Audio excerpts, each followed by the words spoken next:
Welcome to What Matters Now, the weekly podcast from the Times of Israel. I'm Deputy Editor Amanda Borshel-Dan here in an informal conversation with Rachel Gur, the wife of our senior analyst Rachel Gur. Rachel, hi. Thanks for joining me today in my home. With pleasure. So last week, Chaviv talked you up on the podcast, and I said, we have to have Rachel in. And not only did I say that, but many of our listeners wrote in saying, we need to hear about this Lobby 99, and we need to hear directly from Rachel Gur herself. So really, thank you for joining me. With pleasure. It's always fun. It is always fun. Rachel, before we begin, let's talk about Lobby 99. Tell us what is this animal? Sure. So my name is Rachel Gur. I'm an attorney by profession, and I am the vice president of a unique and, in my mind, magnificent organization called Lobby 99. It is essentially the public lobby, like you have the public defender.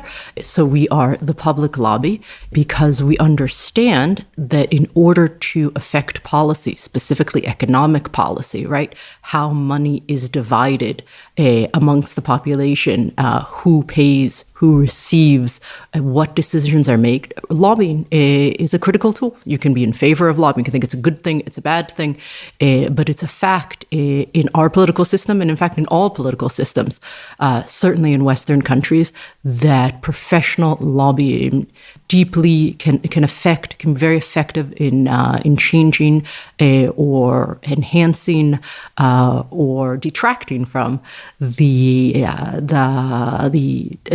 what decisions are made with regard to economic policy.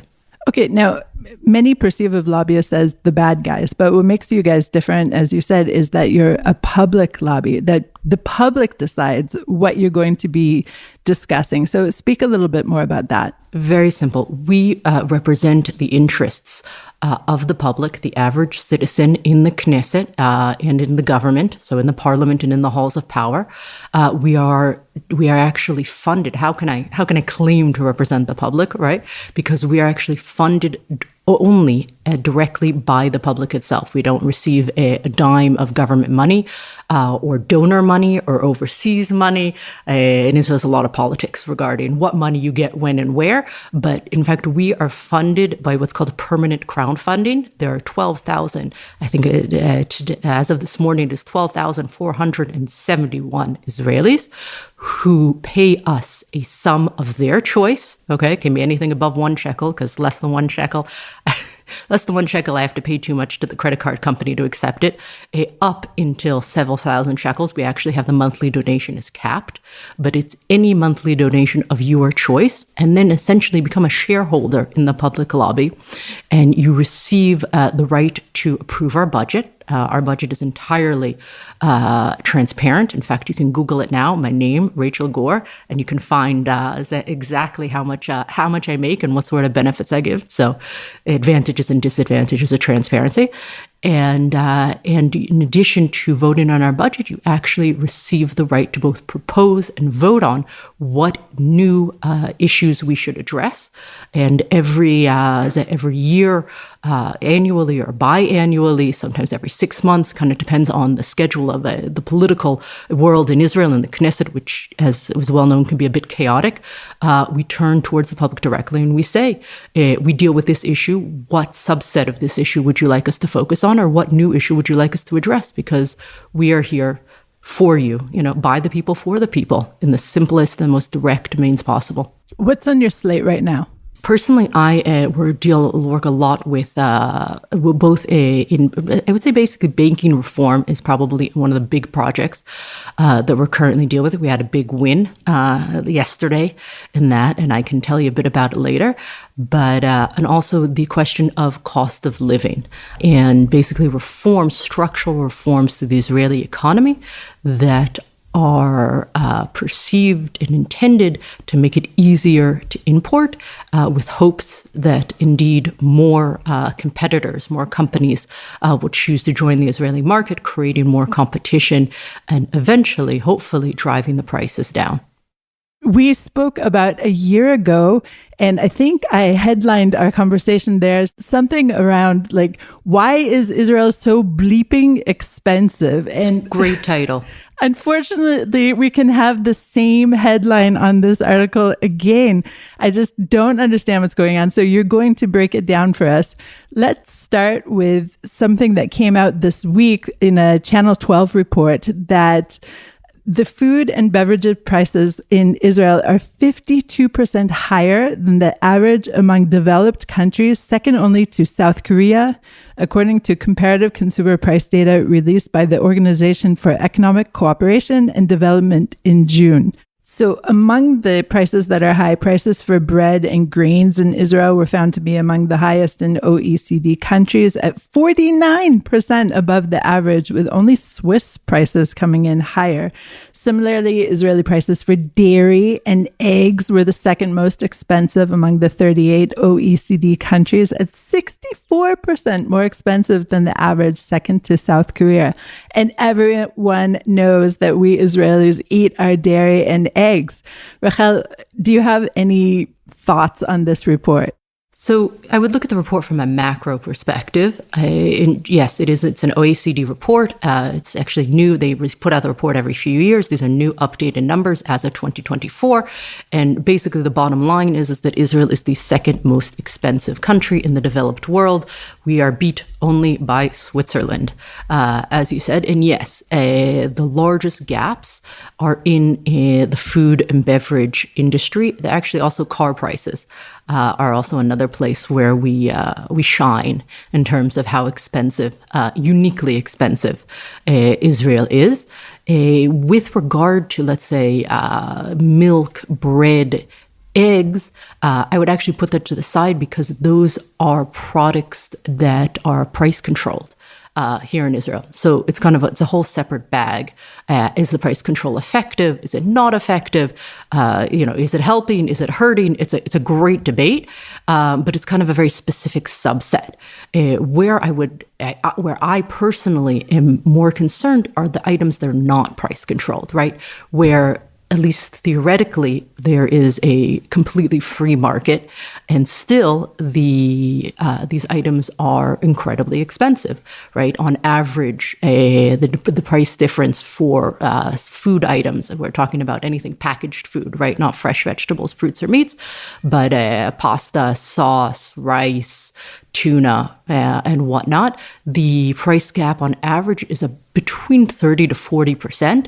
And if we look at toiletries like toothpaste or razors, mouthwash, right, deodorant, the price gap can be much, much longer. It can be over 100%. So yes, there is a very large problem. Israel is very expensive.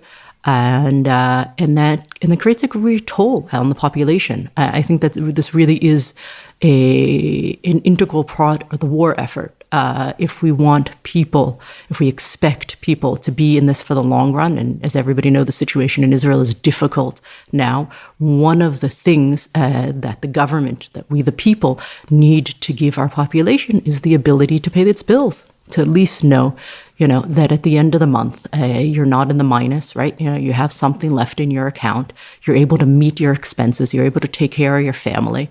And this has always been, a very central issue for me and for the lobby. But I think that in the past year, it's become even more pertinent. You mentioned the war, and of course, until recently, Israel has imported a lot of the fruits and vegetables from Turkey, and that's no longer happening. And so I can only imagine that these numbers that we're seeing here, this gap of 25% higher for fruits and vegetables over the entire Middle East, that's only going to grow, wouldn't you expect? It's possible.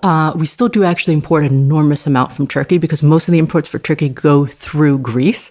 You can always rely on the farmers' lobby. In fact, when Erdogan decided to backtrack and no longer boycott Israel, he did so because of the very intense lobby by the industrial sector in Turkey. So it's always good that you can always rely on people who are making money to serve their interests. But yes, there's no question that it is very possible that we will have increasing problems with supply lines. We also have, right, of course, the whole situation with the Houthim in Yemen, right, who are firing on ships, which means that any items that we are importing from the Far East, from China, etc., Taiwan, instead of being able to come up the Red Sea directly, they have to go all the way around the Horn of Africa, which significantly increases at least the time that it takes to import. So yes, there's no question that the war has had some effect on prices, or at least on supply. And then, unfortunately, I think we have yet to see the end. So, there are many more different things that could emerge and change in the next coming months. But regardless of the war, the prices for, as you mentioned, toothpaste, shampoo, things of this nature have always been strangely high here in Israel. 100%. And part of that, if I recall correctly, is because of a standards issue, which Nir Barkat was meant to address, but didn't get through. So take it back to explain what's going on here. 100%. There's a big reform that we are pushing through, or trying to push through at the moment. It's actually the third or fourth reform of its time. And I'll save the audience the suspense. There's going to be number 5 and number 6 down the road, and that's okay. What a spoiler. Change takes time. Real change, especially structural change, economic change, needs to be done in small or in incremental steps. And the point is that you get to the end. There's no prize for doing it faster or doing it less well. But yes, in Israel, traditionally, one of the problems with opening up the economy to competition from imports were all sorts of protectionist measures that were in place until the 1990s. Now, some of these were very high tariffs, which you can always cancel, and most of those tariffs, with the exceptions of the ones on agricultural goods, have been lessened or canceled over the course of the years. But those are actually the easy trade barriers that to be identified. We have a lot of what's called NBTs, non-tariff trade barriers, which basically means that we have all sorts of rules regarding what you can import, how you can import, what standard it needs to be, what actually technically how you need to build it, what color it needs to be, what color the cable you attach to it needs to be, how high it needs to be, right? We have all these little rules regarding what items, what products can be imported and sold in Israel. And those rules are quite simply different than those of the international community, and specifically the European standard, which is our largest trade partner, and to whom we hope to enter into the European orbit. And so it just simply, to make it very, very simple, because we have all these strange rules, it's very hard to do business in Israel. And I'm sure that any listener who has tried would identify with that. And it's very difficult to import. And so what we have been trying to do in Lobby 99, we're actually in the 4th year and the 3rd iteration, is to slowly shave off and cancel all of these kind of bizarre, unique, strange regulations that block imports in order to make it easier for Israel to become part of the international community of trade. So a big bird told me that you did some kind of research on backpacks. Do you want to tell us about this? Yes. Backpacks. This was last year. Israel, in its, in our great genius, we are, a nation of lawyers, and we always seem to be able to find inventive ways to increase the cost of living and the Kafkaesque regulation that sometimes or often accompanies business here. And one great example of that is knapsacks. We're talking about specifically backpacks for kids going to school, not for, backpackers, kind of the little ones that, kids, let's say, grade A through 4 would take to school. And when we went through all the different standards and we tried to adapt them. This was in the former reform in 2021, 2022, and we tried to adapt the standards to an international standards. We got stuck on the backpacks. And the reason that we got stuck on the backpacks is simply because there is no international standards for backpacks, because backpacks are not a potentially dangerous item. So no one in the world ever thought to create a standard for how much weight you can put on the backpack and how much padding you need in the back, and how long the straps need to be and what color it needs to be. It was simply entirely an Israeli invention. And so we couldn't find, right, the parallel international standard, because there was no international standard, because nobody would ever create a safety standard for a knapsack. It was simply too silly to be imagined. So thankfully, yes, those have been canceled. And yes, moving forward, slowly but surely, one penny at a time. So Chaviv put the standards reform and the lack of its passage in his basket of why this current coalition is ineffective. Would you say that it is actually due to poor governance that this is not getting moved forward? 110%. I would also add that the standards reform is actually not one reform, but rather 3 or 4. So half of the reform, the part that has to do with food and toiletries, is being run by the Ministry of Health, which is headed by a member of Shas, Ariel Busso, and Moshe Bar Simanto is the CEO, the deputy of the ministry, and that part is actually advancing very, very well. It is, no reform is perfect. There are still, outliers, but on the whole, it is a very effective reform. For the first time, it's going to allow sub-suppliers, not the big company that signed, for example, with Procter & Gamble, which is in our case, which imports to us a lot of the toiletries that we see and that are sold here by Diplomat.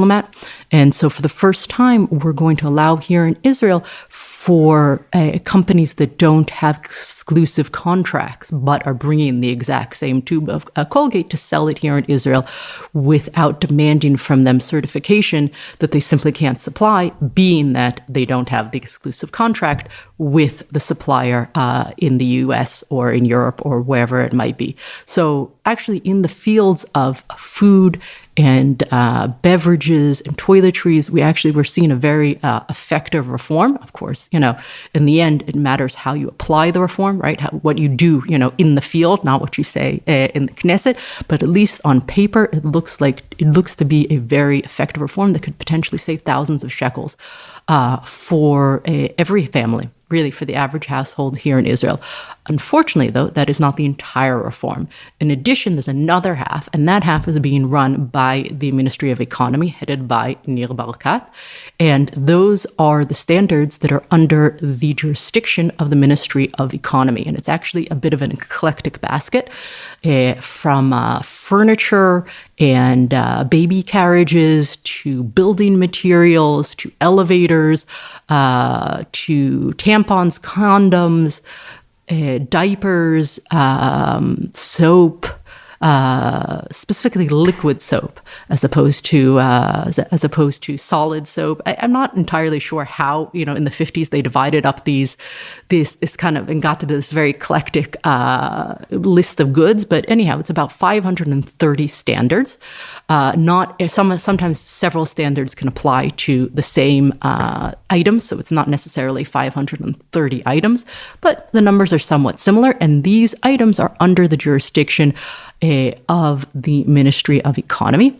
And here we have a very big problem. And the problem, as I stated in committee and was quoted on camera, is that it seems that there is a very large gap between what the minister believes is in the law and what is actually written in the law, i.e., doesn't look like he read it before he sent it to the Knesset. And so basically what is in the law is there are some good things. We're adopting for the first part the European directive, which is basically the European standard of regulation. It's kind of more of a framework regulation rather than what we do in Israel of deciding exactly how each and every little item needs to be created, what the Europeans do is they kind of create a standard that is a general standard. It's kind of a minimum. You got to do at least this minimum. Whatever you do beyond that, that's great. You got to know what you're doing. You have to track it. You have to be responsible for your items, right? Obviously, nobody wants, dangerous or substandard items to be entering Israel. But instead of making people do exactly, what's written in the book, you kind of create a minimal standard for safety and for health. And, whatever you do above that, that's your issue. And so we're trying to change the Israeli system into that kind of European system. And so, yes, in the law they have, they do for the first time adopt some of the European directives. The problem is that they don't adopt them all. And the ones that they do adopt, they for the most part, adopt only partially, which basically means that it's not clear how many actual items will be included in the reform. And we took apart the 530 standards. We actually based ourselves entirely off of public information that was put out by the Ministry of Economy itself. We simply read it. It's actually not very hard to do. They put out an Excel. You just got to count, the different slots. And we came to the conclusion that of the 580 standards, only about 80 items are actually fully included in the reform. And of those 80, only 17 are actually an addition on the previous reform in 2021, 2022. So basically, it's a bluff. And we called both the ministry and the government on that bluff. And actually, this morning, as we talk, at about in an hour, at about 11:15, the government is going to meet with the prime minister, and they're going to vote again on the reform as a result of the pressure that we created in an attempt to expand and improve the reform. And, we're waiting to see what happens.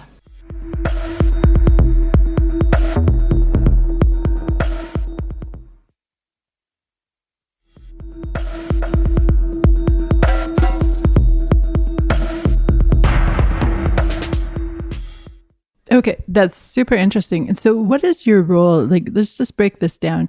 There was the initial meetings with Barakat and the initial passage of parts of the standards reform, which, as you said, basically neutered the whole thing. And then what do?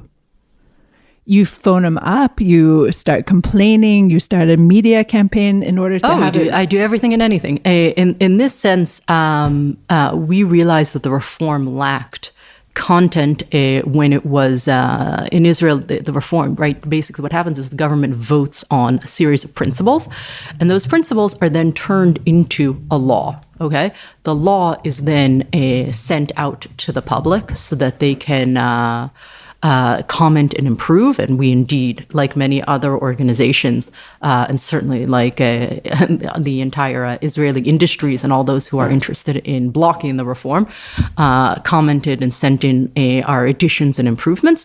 And then the law passes in the plenum for an initial vote, and then it gets to the committee. And committee is where, the actual work of what's in, what's out, how do we improve it? If you're, for example, one of the parties who are interested in blocking the reform, right? How do you remove content?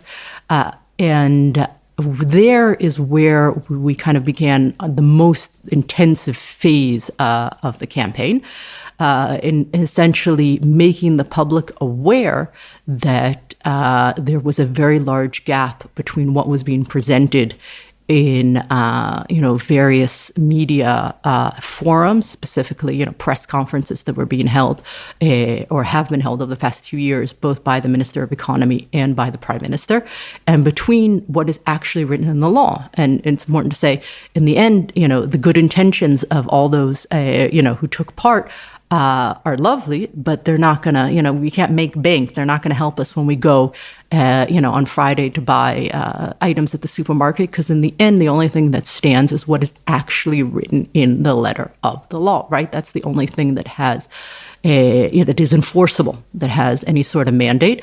And here there was intentionally or unintentionally a very large gap. And so we kind of brought that to the forefront for the public. We created an enormous amount of outrage. People don't like when you lie to them. It is unpleasant. They don't like when you don't tell them the whole truth. They don't like when you present something inaccurately. The public is not stupid. And the public wants a real reform. And that caused enough pressure to have the government kind of go back to the drawing table and see how they can improve the reform.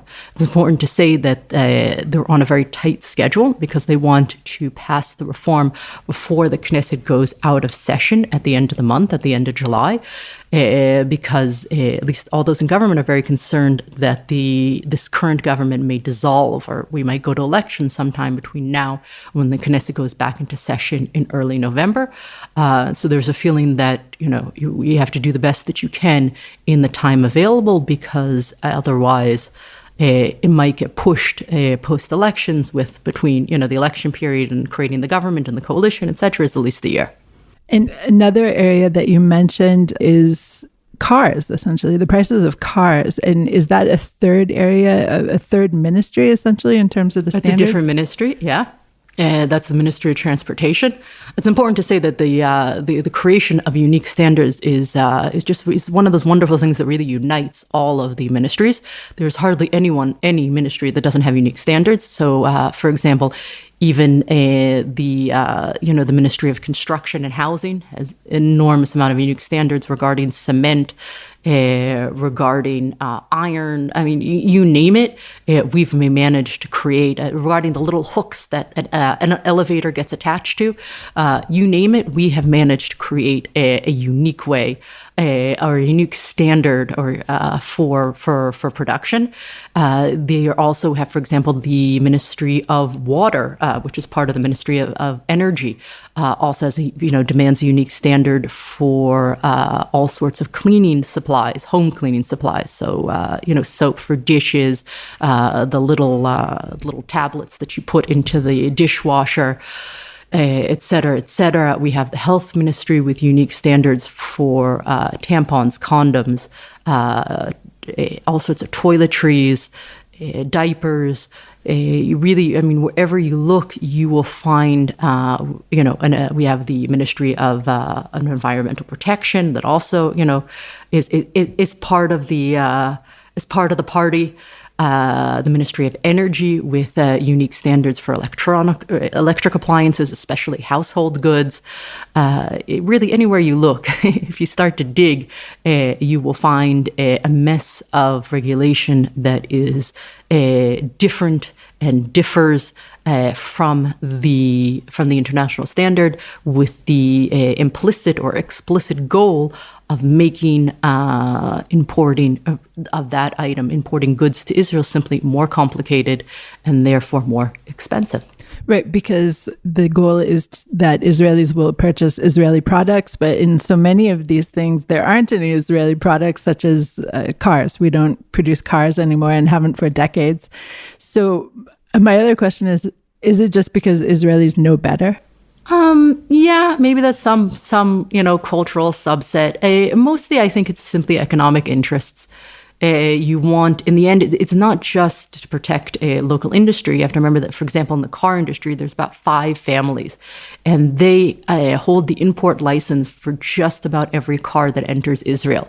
One of the interesting things as a case study is that we hoped that when electric cars entered the Israeli economy, that they would create basically competition for those 5 families that up until that point controlled the car industry, and we were deeply disappointed when that didn't happen, when essentially it was the same 5 families that divided up between themselves the licenses to import electronic cars, as they had done years and years ago with the gasoline cars.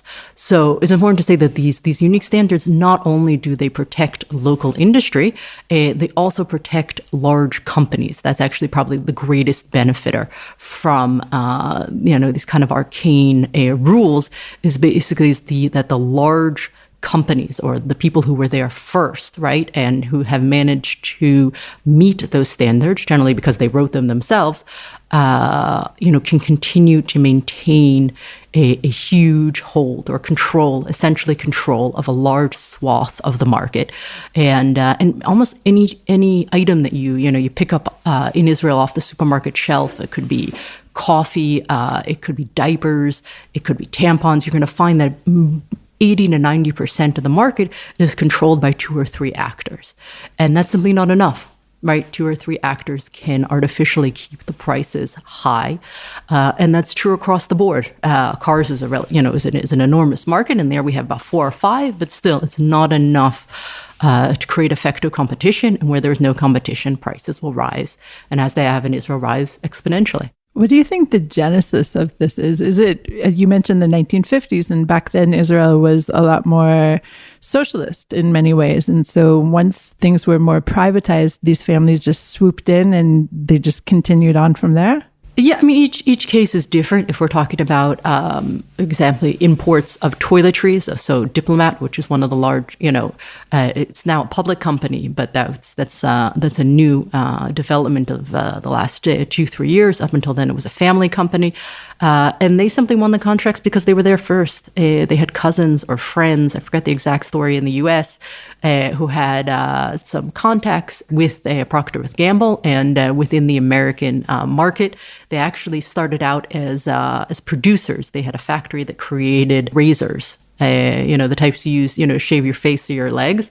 And a friend or cousin in the U.S. connected in the Procter & Gamble, and they received the exclusive contract to start importing Procter & Gamble items, which is a huge variety of, it's everything from Pampers to Tide, to we put in the washing machine, to toothpaste, to razors, to pasta, to, it's this huge basket of items.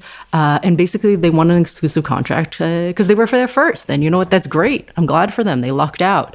And the same family is actually still running the company. It's currently the son of the owners who recently stepped down. And I guess it'll eventually be the grandson or the granddaughter of the initial owners. And it's great that they succeeded. Really, all the power to them. But their success can't be based on arcane regulation that is aimed to block competition. They need to succeed within a competitive market, because otherwise the people who are paying for that success is us with marked up items. Okay, so one way that people are trying to circumvent some of this is by ordering packages through, Amazon or Shane or AliExpress, all sorts of things that my kids know much better than I do because I don't really order online. But you're kind of suggesting something that might pop that bubble, if I'm not mistaken. What are your thoughts here? It's really simple. If you take a graph, okay, and you chart the prices of food, you'll see that that's the kind of the up end of the X. You'll see them rising exponentially over the course of the last 15 years. Okay, but if you look at the prices of food, not of food, but of clothing, of shoes, costumes, for pulling sort of the sort of things that people can buy online, and the mass majority of what people buy online is indeed that. It's clothing, shoes, and kind of what they call long-term toiletries, i.e., kind of the sort of the vitamins and the supplements that people buy off of iHerb. You'll see that the prices of those, you'll see the exact opposite line. You'll see a very deep and distinct price drop here in Israel since the early 2010. Think about how much you had to pay for baby clothes, right? When you had your first. He's 20, so that's a long time ago. That was a long time ago, and I'm sure it was much more expensive, right? Than when you had your last. Because the last, we don't actually care what he's wearing. 100%. So, with him, you can just wrap a towel around him, and send him to school. But I noticed, for example, my oldest is 13 and a half. My youngest is 5. So, that's an 8-year gap, and a huge, huge, huge drop in the price of kind of standard clothing items, right? So we're not talking about ball gowns, not that anyone in Israel wears them, but or wedding dresses or a tuxedo for a unique event. But we're talking about the kind of the regular, drab, ordinary clothes that you buy, for your kids and for yourself, shorts and t-shirts and dresses and, kind of the standard cotton items. And those have fallen, and also in addition to shoes, whether it be kids or adult, and kind of those standard items their prices have fallen exponentially in the last 20 years. And when I say that prices have fallen, I'm not saying that it has fallen because people I'm not including in that the prices of items that people buy off the internet. I'm talking about things that are sold in the mall here in Israel. And the prices of those items that are sold in the malls here in Israel have dropped exponentially as a result of the competition created by the ability or the growing ability of individual citizens to do what's called, individual importing, which is basically just you go on to Amazon or Next or, whatever Chinese company, you prefer, and you order items from there. And that has created enormous competition. And essentially it's kind of a backdoor to the Israeli economy. And it's brought in an enormous amount of new competitors. And as a result of that, the large Israeli companies that deal with Delta, Fox, which are actually owned by the same person who also owns Foot Locker, who also owns the Lin. Here too, we have a very big problem of non-competition, of a lack of competition in the market. But basically, the prices of those Israeli manufacturers or Israeli importers that then sell on a commercial basis, basically in the stores, in the malls, have dropped because they know that they need to compete with the people ordering online. And so it's a fascinating test case because you see that you can change. It doesn't have to be as expensive here, right? Once baby clothes or costumes for Purim, were enormously expensive. You can add to that also electric toothbrushes, basically any sort of item whose purchase you can plan ahead of time, right? So people generally don't order deodorant online. We actually do. But most people, run out of deodorant and they run, to the local pharmacy. But there are some things that people will think of ahead of time, like costumes, like electric toothbrushes. They'll order it ahead of time. They understand that they need it for X period or at X time. Summer clothes, winter clothes.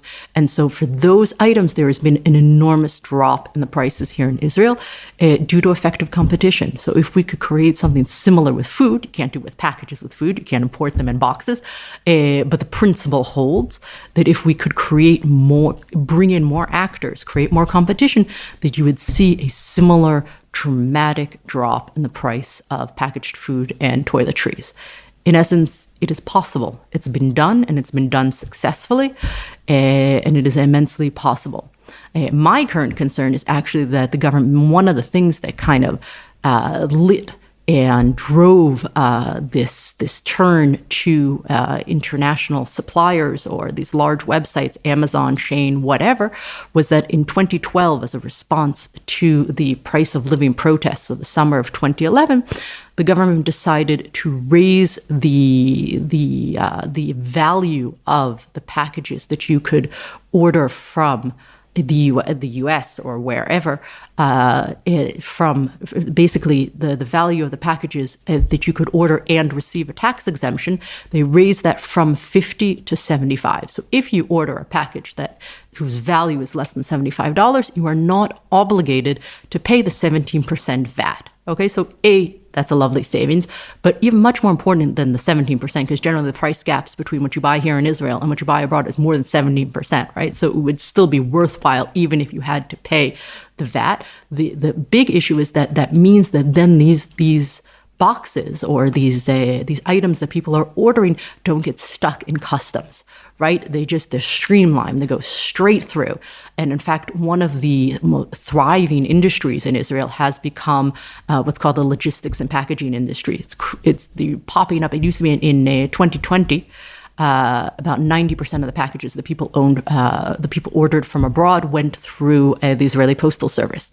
Today, only 60% go through because there is a plethora of new companies who are actually offering high-paying, good jobs that deal with both receiving the packages and then, giving them out into various areas of Israel. So it's a wonderful industry, and it's created a revolution in prices. And I am very concerned because currently the government, the Ministry of the Treasury, has proposed that within the framework of the 2025 budget, which is the budget that's currently being written and will be voted on before the end of the year, they are proposing to cancel that tax break, right? So therefore, you're going to have to pay a 17% tax even if you order something like a toothbrush that's worth $5. And why is that a problem? The tax itself is not the problem. The problem is that then it's going to get stuck in customs. And then people are going to think twice before they order, because who wants to deal with that? And it's a headache, and it's going to take more time for it to come. And there's so much uncertainty with the flights at this point. And people are going to give up. They're going to stop ordering abroad. And the moment that they stop ordering abroad, the competition will lessen, and the prices in the malls here in Israel will skyrocket back again. Supply and demand, the rules are simple. And therefore, among other projects, we are fighting this initiative and explaining to any and all who are interested in listening, specifically meeting with members of the government, to say that this is a mistake. And we understand that there's a huge hole in the budget, that wars are expensive and we need to raise money, but this is not the thing that needs to be canceled, because in the end, it's going to cost all of us enormously. So anyone who wants to be part of the fight can go to the Lobby 99 website and become 100%. A member? And in fact, we recently put up an English page. I'm very proud of it. So you can now read about the lobby in English. It's kind of a mini website. It's only about 2 or 3 pages, but yes, there is a link to join in English. And anyone who has an Israeli ID number is welcome to join for any sum of their choice. And in the end, the numbers matter.